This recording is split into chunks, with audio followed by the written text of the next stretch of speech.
Hello, everyone, and welcome to this special edition of the Sugar Scoop, your one-stop shop for all things relating to our Sugar Cell release for release 12.1. I am James Harper, your host. I'm a product marketing manager here at Sugar CRM, and I am joined by our brilliant and talented Ellen Oh True. my, well, thank you, James. Hey, thanks for joining. So Ellen is our director, senior director of product management, and her main responsibilities are Sugar Cell and Sugar Enterprise. She and her team have been hard at work this release. We have some really exciting capabilities we can't wait to tell you about for Sugar Cell. And just as a quick reminder, we won't be covering all of the details with regards to this release. All of that information you can find in Sugar Club. And now, without further ado, we're going to share some of the key highlights with this upcoming release. Ellen, are you ready?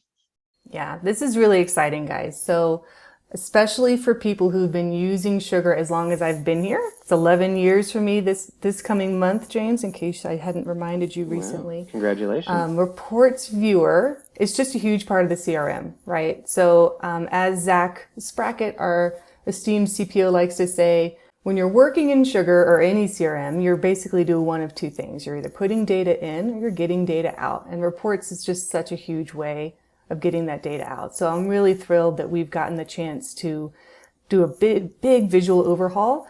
And it's not just about the visuals. We know that, the way something looks and feels matters. We want all of our customers to have a fantastic user experience. By golly, we want you to like using our stuff.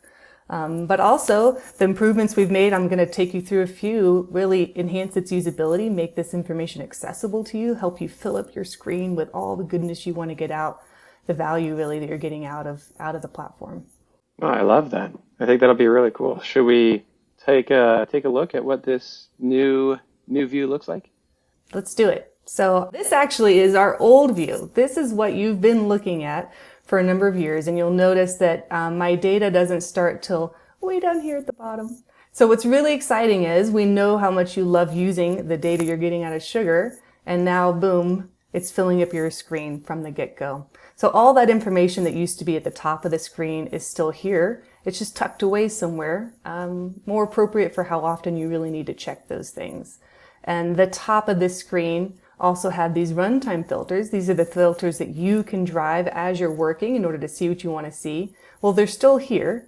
They're just over on the right, and they're in a modern user interface. The kind of thing you're used to clicking is one of, being able to check it this way instead of the old way you used to work. It's just bringing it into 2022. So it's really exciting.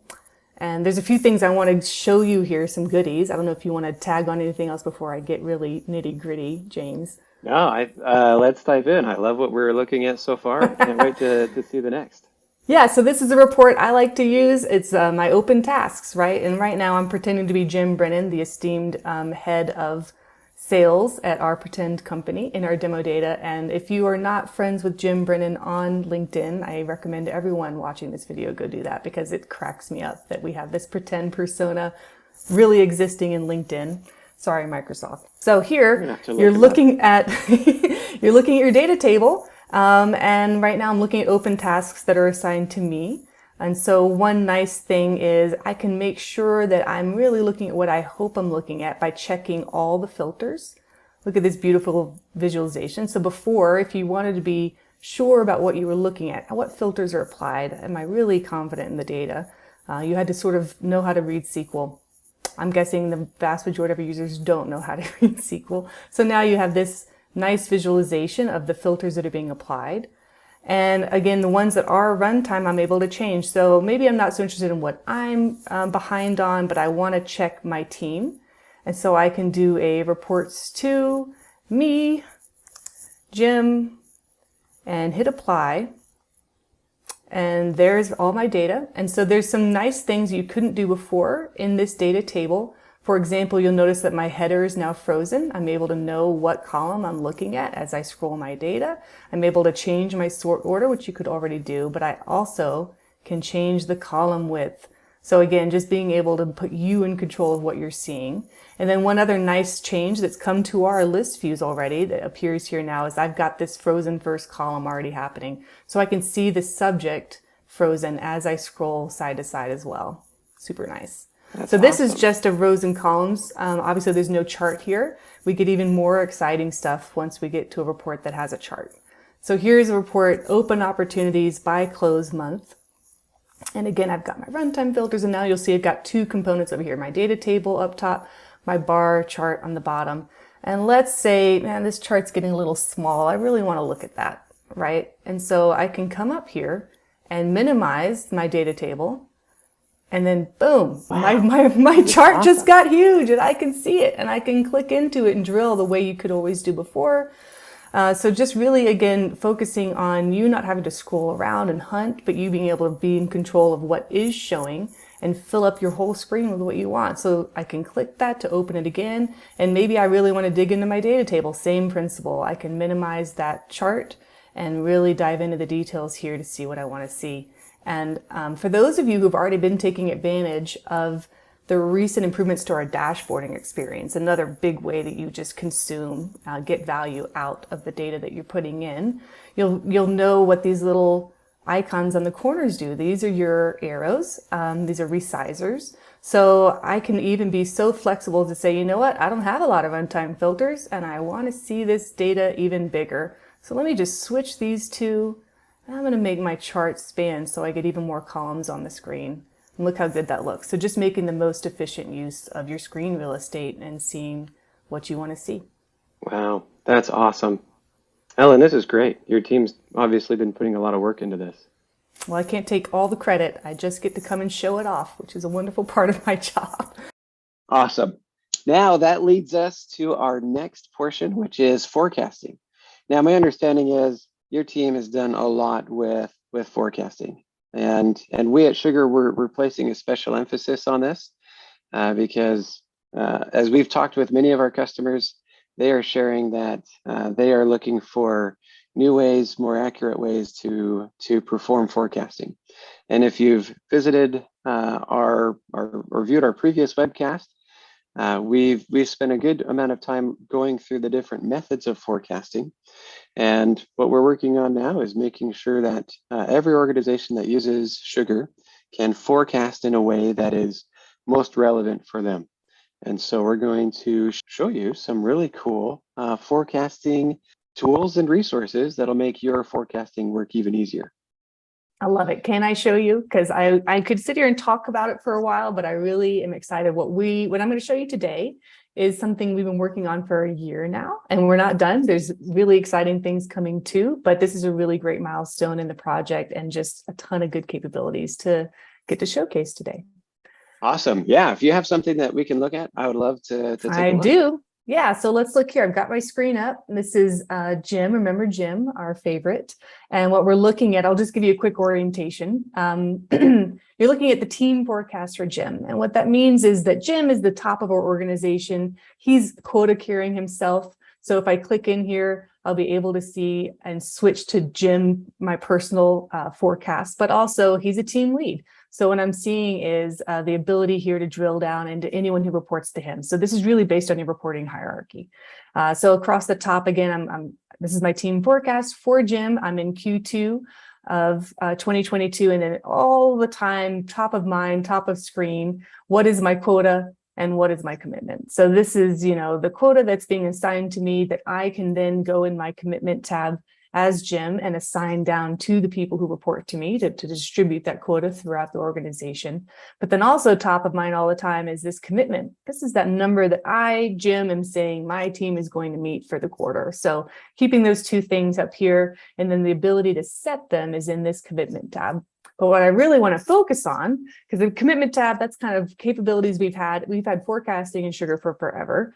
But the opportunity review is the really new, exciting thing this quarter. So when we went on a bit of a listening tour and did a lot of just learning about forecasting, one thing I really learned is that it's not just this one word, right? Forecasting means something different every place. Every company does it a little differently. And when we say forecast, we don't just mean, what's that top number? What's that number I'm going to go tell to my board? That's absolutely a result of forecasting, but it's a verb for a reason, right?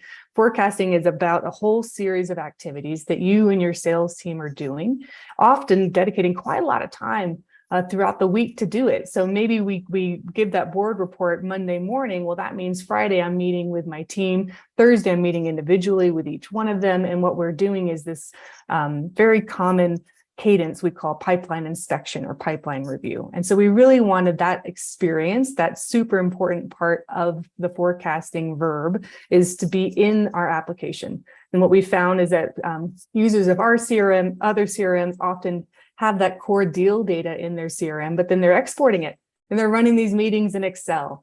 And no offense, Excel, but I think you should be able to do that right in our tool, right? So we have this new tab, new experience for opportunity review. And the first thing that's going to catch your eye are these metric tabs, right? So right across the top here, we have all the key sort of measurements and KPIs you're going to want to keep an eye on as your sales period unfolds. So I'll give you just a quick rundown of them. Then I forecast. You'll see I've got 13 opportunities that are in my current forecast. And here's that sum, just under 600K, looking really sharp. So this is everything that's been won, or things that my sellers have marked as included, meaning they're confident that they're going to win this. If I switch over here, I've got our included pipeline. This is just those ones that are still open, but that my sellers are confident. Upside pipeline would be the ones that a little less confident, but worth pursuing. And then excluded are the ones that we don't think we're likely to get this quarter. And then of course, won, lost, and then everything. If I just want to see every opportunity that's in the current time period, I can click right here, and there's my sum. And so, yeah, I kind of already alluded to it, but these aren't just nice metrics that we're printing off the top. They're actually tabs. So let's say that I jump into that pipe review call. Again, I'm on the phone, I'm Jim, and I've got my entire sales org underneath me. It's about four or five people, right? And what you'll find is that I can click onto this tab, and it's going to not just, again, print this sum for me, but show me the actual opportunities that fall into that category. And that really facilitates me having that conversation, poking at each one of these to find the risk, to find where we need to push harder as a whole team. And in case I wasn't clear earlier, I'm not just looking at Jim's opportunities. This is my entire team down the hierarchy. So one place to see that whole umbrella of opportunities that roll up into me. I love this. I love how seamless it is. You can see it all right there, all on this one screen. And we often talk about how you can do all of your work all in one tab. You don't have to open up multiple tabs to see everything. And that's often because it's powered by what we call focus drawers. And focus drawers are a huge thing that a lot of our customers love. We keep hearing good things about this being one of their favorite features in Sugar Cell. And so I'm curious, when we're looking at this, is there an application to use focus drawers here as well? You're hitting the nail on the head. That's a great thing to point out. So let's say I'm in that pipe review call. I really want to focus on this one. The prediction's not looking great. Less likely. Is that almost an indicator of something, maybe I haven't had a phone call with this prospect in the last 2 weeks.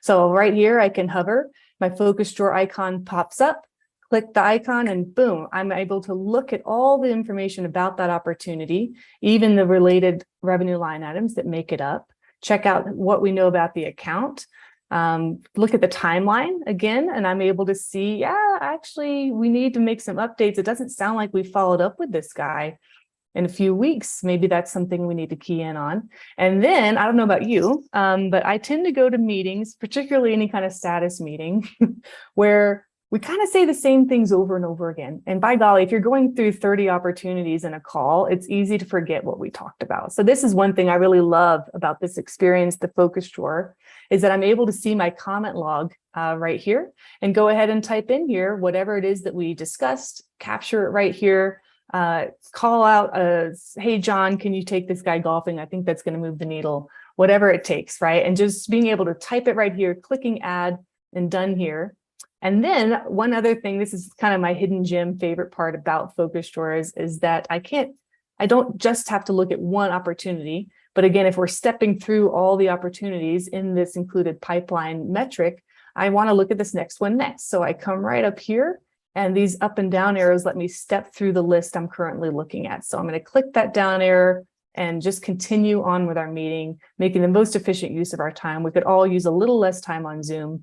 So just trying to make that super fast. Now I'm able to absorb everything that's going on with this next opportunity and take that comment log, take that action note, and move on.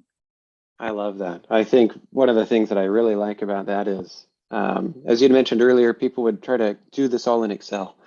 And I love Excel, but as soon as you export it in Excel, it's out of date. And so you want to keep all of that in your CRM so it can continue to stay up to date. Everybody's on the same page. And I think what you're showing here just makes that so much easier. So now there's really no need to go out of the CRM. You keep everything in there, all your notes. Any changes are all automatically up to date. You get the latest and most accurate outlook and forecast all on this one page. You're right. Awesome. So what's next? What comes after looking at the pipeline review? Yeah, I think one thing that I would also love to point out here is kind of, we skipped over it. So I talked about this opportunity review tab, and we talked about these metrics and what we're showing underneath it, but nestled right in between there is this filter bar. And this really resonates with what you were just talking about, that, we really don't have as much need to move outside of Excel. Well, one reason you might move outside to Excel is to answer other questions, right? I just want to do other summations that you're not showing here. I want to segment my data in a different way. Well, if you use this filter bar, you're going to be able to do that. So let's say I want to check the forecasts included, et cetera, and see the deals for my new business versus my existing business, right? Selling into my install base already, I have a quota for that, but I really want to focus on new business, getting new logos. So I can come up here in my filter. I could click build filter if I wanted and filter on anything that I have in my opportunities. But maybe I also have already saved a filter for new business. So I come down here to my saved filters, click new business, and you'll notice that all of these sums have just changed. So by layering this ad hoc filtering or saved filtering on top of your metric tabs, it lets you answer a whole array of questions that we didn't have to anticipate. You don't need Sugar CRM to think of every question you might ever want to ask about forecasting. I'm not that audacious, but rather we've built in the tool here that any fields you have on opportunities, you can segment by those. You can stack together multiple filters just like you can in an opportunity list view. And it's not only going to filter what you see in the list, but also all of this math is going to be automatically applied to just that set. That's powerful. And what I think our sellers are going to love about this, and I know this because I've talked to some people who've been kind of playing around with this feature already, is it helps them look more competent in their conversations with senior management. So now there's, if you're in the hot seat and they're asking you lots of questions, what's the, of those deals, how many of them are in this geo? Or of these deals, what about this? You could filter it like that and you get that information quickly. There's no, let me get back to you. It's all right there, and Right. And you could answer confidently and competently that these are the numbers, and you didn't have to do it with a lot of crazy outside tool help. That's right. So there's one more thing I want to show. I'm going to go ahead and click out of new business, and it's all really exciting. So I don't want to say it's the most exciting. This next thing I'm going to show you is for our Premier customers only. So Sugar Cell Premier, get one more beautiful, beautiful thing that I'm going to reveal in just a second. So how many of us have walked away on a Friday thinking our pipe was looking good, our forecast is happy, I think we're going to hit our targets, and you come back in Monday morning and, oh my goodness, where did all the dollars go? Well, it's a really common scenario. And again, you're back to how can the tool support or not support such an important question that gets asked, such an oh no feeling when you come in and can't trace where these dollars went. And when we talk to customers, they would spend quite a lot of time working in the CRM to figure out what happened. It's just a simple question, what happened? So we built a new chart dashlet to explain that and help us get down that road. And I'm going to come over here and expand my intelligence pane to see that. There it is. So you'll see this chart up here. This is my pipeline changes for the last 7 days. So what you can see is that 7 days ago, my pipe was at 420K. And then a lot of things have happened in the last 7 days. And we segment those out into all these cute colored buckets. Wow. Some things are new. Some things got pulled in from a previous time period. Some existing opportunities went up in value. We decided we could add in some additional products. Some things slipped, meaning they got moved out to a later time period. We had decreases and then lost one, and then this is today. So what you're seeing here, the 310K, that's my current pipeline that's included, forecasted pipeline. You'll see that matches this metric right here. So it's all hooked up together. And this entire chart is responsive to these two pickers. So if I want to look at a different quarter, or I'm drilling into my team, right? I want to look at my North American branch versus my APAC. I'm able to change that drill level here, and it's all going to be synced into this dashlet, so that again, it's a flexible visualization that's not just answering that top level question, but helping me to understand what's going on in my pipe at any level in my organization and for any quarter that I want to pick. That's awesome. Now I'm looking at that 75K in closed one. Now, if I wanted to learn more about what those deals were, I wanted to know, hey, what deals did we actually close? And which ones do I need to go follow up on and make sure that we continue to close? Can we drill in on that? And that's 10 points, James. Yeah, it's almost like you should be over here in product world. That's absolutely what you do. So you come to this nice yellow bucket. We won't take everyone through it today for time's sake, but you click on that and it's going to open up and show you all the deals that fall into that particular bucket. And what I really love, some of the other changes that are even harder to identify, like a slip, I could click on that. And when you open that drill down view, it's going to show you what the value was. What was the expected close date a week ago, and what is it today? So it really helps you see those differences. Nice. Oh, that's awesome. So lots of good stuff. And as Ellen mentioned, this last section is available for Sugar Cell Premier. So if you're not using Sugar Cell Premier yet, talk to your CSM or your partner to learn more about that cool product. Or if you're already using it and want some tips or tricks on how to use it and how to get it set up, again, reach out to your partner or to your CSM, and we'll make sure you get that. And that brings us to our last but not least new capability update, and that is around our Cloud Drive dashlet. Ellen, you want to tell us a little bit more about what's changing with this release?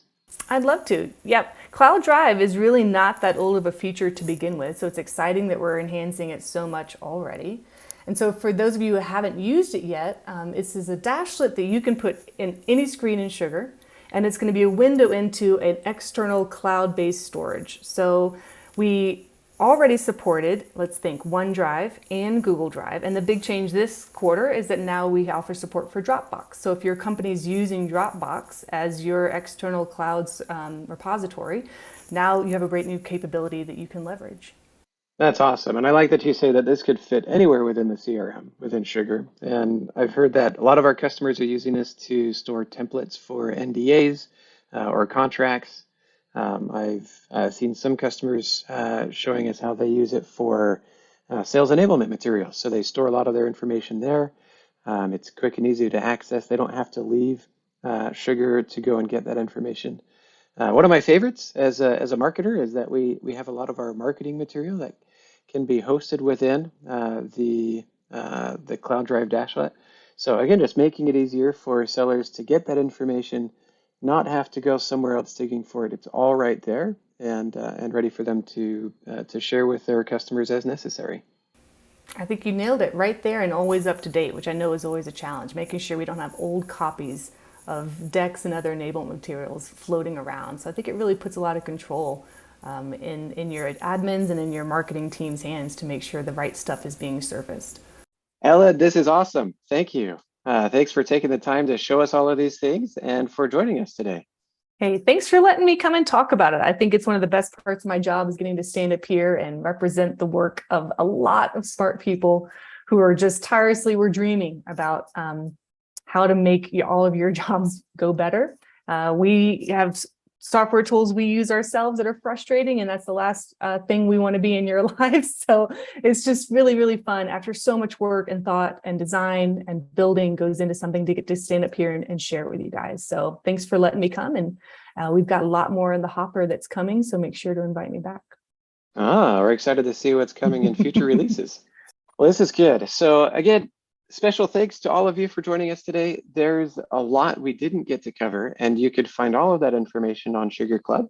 So take a look there. You'll find additional videos, other resources, and documentation on everything with regards to this upcoming release. Now, for those of you who have not started using SugarCell yet, we encourage you to check it out. We think it's a powerful tool, the world's best CRM, and it's designed for businesses just like yours that are looking to accelerate your business growth. Until next time, we'll wish you all the best and look forward to seeing you on the next edition of The Scoop. Thanks so much, everybody.